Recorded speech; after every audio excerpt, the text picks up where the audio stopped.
చేరుకుంది. రాష్ట్రంలో అతి చిన్న జిల్లాగా పోలవరం ఏర్పాటైంది.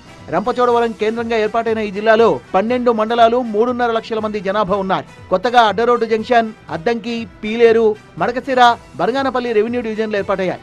జిల్లాల విభజనపై 30 రోజుల గడువిచ్చిన ప్రభుత్వం రాయచోటి విషయంలో ఎందుకు సమయం ఇవ్వలేదని ప్రశ్నించారు వైసీపీ రాష్ట్ర ప్రధాన కార్యదర్శి శ్రీకాంత్ రెడ్డి.